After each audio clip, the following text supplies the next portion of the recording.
خیر مقدم ہے، آپ دیکھیں پروگرام صبح معرفت اور بہت آج اہم موضوع ڈسکس کر رہے ہیں۔ توہم پرستی کی بات کی جا رہی ہے۔ سفر کے مہینے کے حوالے سے جو توہم پرستی ہمارے زمانوں سے جو ہے چلی آ رہی ہے، اور ہم کہتے ہیں کہ فلاں چیز کا گزرنا منحوس ہے، جگہ کا منحوس ہے، اور خاص طور پہ اس طرح ڈاکٹر صاحب بڑی ڈیٹیل سے بتایا، اور ایک ایسی نبی رحمت کی حدیث بتائی ہے کہ وہ آپ کی زندگی بھی مستریر کرے گی۔ سننے والے پہ یہ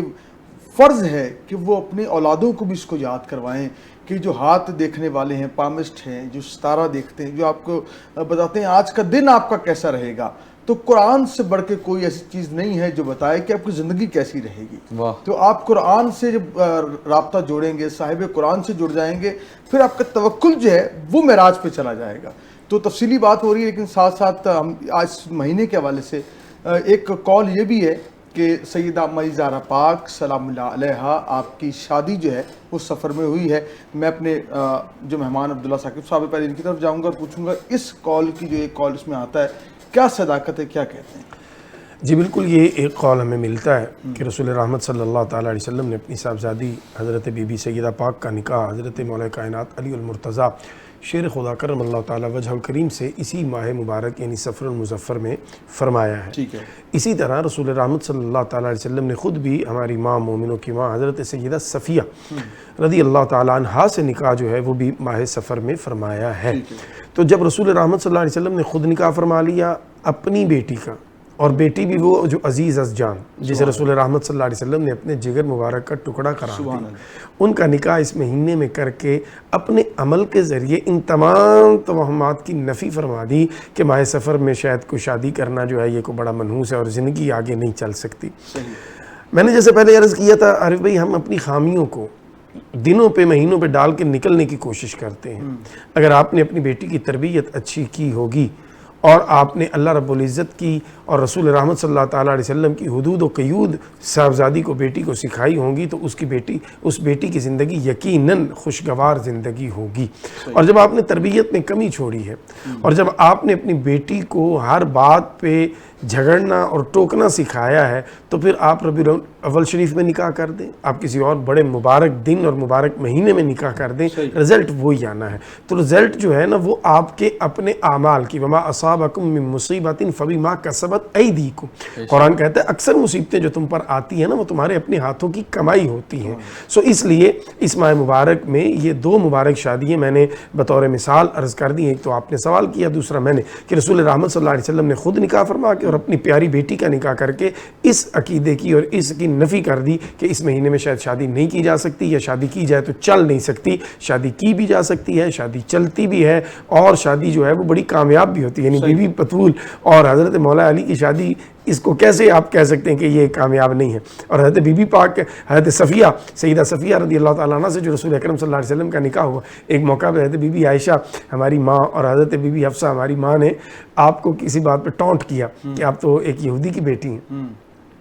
آپ بڑی اپسٹ ہوئی اس پہ۔ رسول رحمت صلی اللہ تعالیٰ علیہ وسلم جب تشریف لائے تو آپ نے بتایا کہ مجھے ایسے ایسے کہا گیا، تو آپ نے فرمایا تم نے کہنا تھا کہ میں ایک نبی کی بیٹی اور ایک نبی کی جو ہے وہ میں پوتی ہوں، تو تم ایک نبی کی زوجہ ہوں۔ تو یہ جواب آپ نے ان کو سکھایا۔ تو ایک مثالی زندگی ہے جو گزری آپ کی رسول رحمت صلی اللہ تعالیٰ علیہ وسلم کے ساتھ۔ سو اس لیے ایسی کوئی بات اسلام میں ایگزسٹ نہیں کرتی۔ ڈاکٹر صاحب اس حوالے سے کیا کہیں گے؟ ایک تو اسی سوال کو آپ کی طرف لے کے آتا ہوں، دوسرا یہ کہ ہمارے جو صوفیاء ہیں وہ یہ کہتے ہیں کہ چیلم شریف تک جو ہے وہ ہم نے دیکھا ہے کئی خانقاہوں میں، وہ کہتے ہیں نیا کام شروع نہ کریں محرم و سفر میں، اور شادی کی اور خوشی کی کوئی بھی تقریب وہ نہیں کرتے۔ اس حوالے سے اس سے بھی ذرا روشنی ڈالیے گا۔ قبلہ، ایک تو جو ابھی پہلا آپ کا سوال ہے اس کا جواب مفتی صاحب نے دیا ہے، میں اس میں اضافہ کرنا چاہتا ہوں کہ جیسے حضرت صفیہ رضی اللہ تعالیٰ عنہ ام المومنین کی بات ہوئی ہے، تو حضرت صفیہ جو ہے وہ سردار کی بیٹی تھی، اور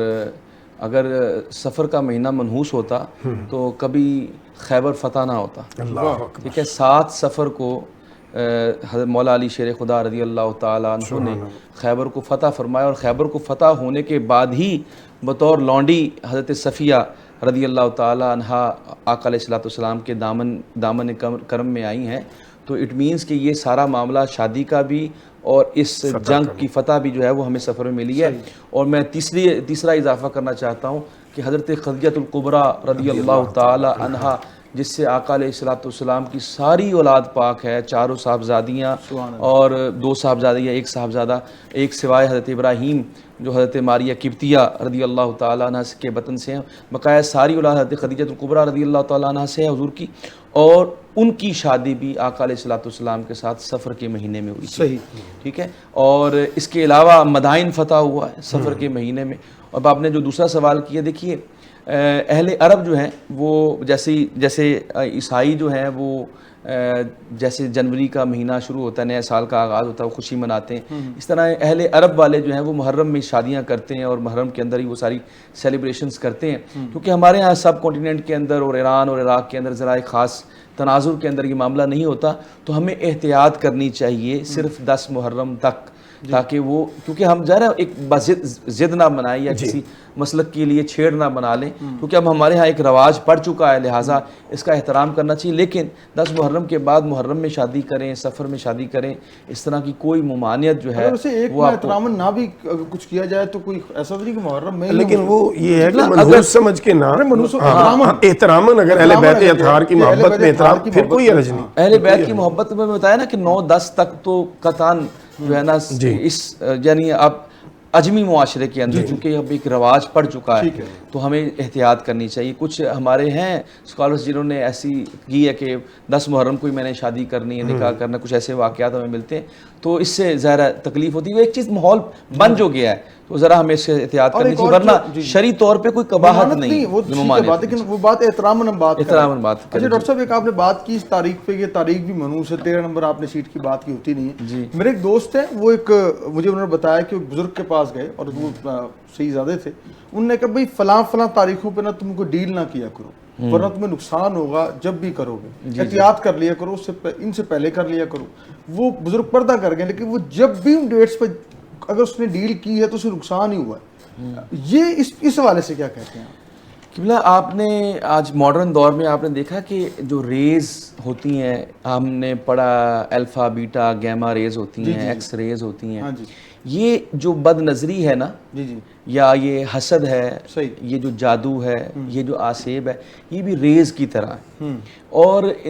آپ نے محاورہ سنا دل کو دل سے راہ ہوتی ہے، ٹھیک ہے، یہ وہ ساری چیز جو ہے یہ ہمارے نفسیات کے اوپر ان کا بڑا کنٹرول ہوتا ہے۔ یہ جو ریز گزرتی ہیں، آپ دیکھتے ہیں، آپ کھڑے ہوتے ہیں مشین کے سامنے، وہ پیچھے ہوتا ہے ایکس رے، اور آپ کی وہ ریز گزر کے آپ کے جسم میں سے وہ پیچھے وہاں پہ پیوست ہو جاتی ہیں، اس کا آپ کا ماڈل آ جاتا ہے، MRI کر لیں آپ، CT اسکین۔ تو آپ کو میں اس میں ماڈرن لینگویج سمجھا رہا ہوں کہ یہ وہ تمام چیزیں ہیں جب آپ جس طرح کا ایزیوم کریں گے نا آپ کے ساتھ ویسے ہو جائے گا۔ اللہ تعالیٰ نے فرمایا اللہ کے بارے میں گمان اچھا رکھو، صحیح ہے، جیسا تم اللہ کے بارے میں گمان کرو گے تمہارے ساتھ ویسا ہی ہوگا۔ بالکل ٹھیک۔ جب آپ یہ کہیں گے، مطلب ایک مولانا سردار احمد صاحب رحمۃ اللہ تعالیٰ علیہ، محدث اعظم فیصل آباد والے، ان کے پاس آ کے ان کے ایک شاگرد نے کہا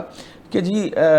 ایک فلاں صاحب مولوی صاحب یہ فرما رہے ہیں کہ حضور اکرم صلی اللہ علیہ وسلم شفاعت نہیں کریں گے، تو آپ نے کہا بیٹا وہ بالکل ٹھیک کہہ رہے ہیں، وہ بالکل ٹھیک کہہ رہے ہیں۔ تو انہوں نے پوچھا بھی آپ حضرت ہم تو حضور اکرم کی شفاعت کبریٰ کے جو ہے وہ اتنے بڑے اس کے اوپر اجتماعات کرتے ہیں، اس کے اوپر ہم تقاریر کرتے ہیں، تو کہا بیٹا جب وہ اپنے زبان سے حضور کا امتی ہونے کا دعویٰ کرے اور کہے کہ حضور شفاعت نہیں کریں گے، حضور کو کیا ضرورت پڑی ان کی شفاعت کرنے کی؟ اللہ۔ تو اسی طرح جب آپ نے یہ ڈیٹس کی بات کی تو مجھے اس سے بات یاد آ گئی کہ جب انسان یہ ایزیوم کر لے کہ میرا اس طریق کو میں نے یہ کرنا ہے تو میں یہ نہیں کروں گا۔ ہاں ایک چیز ہمیں ملتی، میں نے حدیث سے ملتی ہے، حضور اکرم صلی اللہ علیہ وسلم منگل والے دن کسی سفر کا آغاز نہیں کرتے تھے، صحیح، یا کسی کام کا آغاز ویسی ثابت نہیں، یعنی حضور اکرم صلی اللہ علیہ وسلم نے اگر پیر کو سفر کرنا تھا، اگر نہیں کر سکے تو پھر آپ منگل کو بھی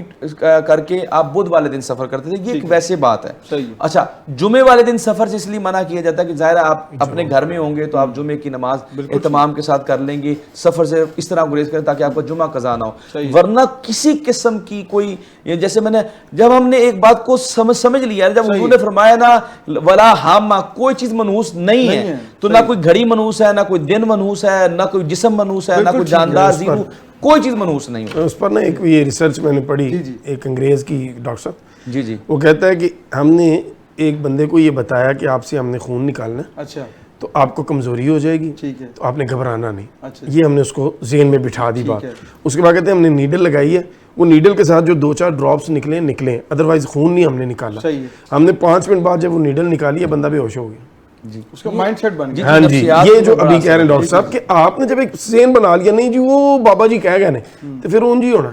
انہوں کڈو ذہن چو بابا جی دی گل دی بجائے اللہ رسول کی بات بٹھاؤ. صحیح ہے، بہت شکریہ دونوں نے بڑی اچھی بات کی اور قرآن و حدیث کی روشنی میں بیان کیا. ہماری کوشش ہوتی پروگرام میں ہم قرآن و سنت کے ساتھ جب جڑ جائیں گے تو یقین جانیں آپ کے سارے مسئلے حل ہو جائیں گے. اور آپ توکل رب کی ذات پہ کیجئے. اور میرے شیخ کامل آپ سے کسی نے آ کر کہا کہ حضور فلاں شخص نے ایک جادو کر دیا ہے، آپ نے ہم نے بڑے بڑے علاج کروائے کسی مسئلہ حل نہیں ہوتا، آپ نے ایک جملہ فرمایا کہ رحمان بڑا ہے کہ شیطان.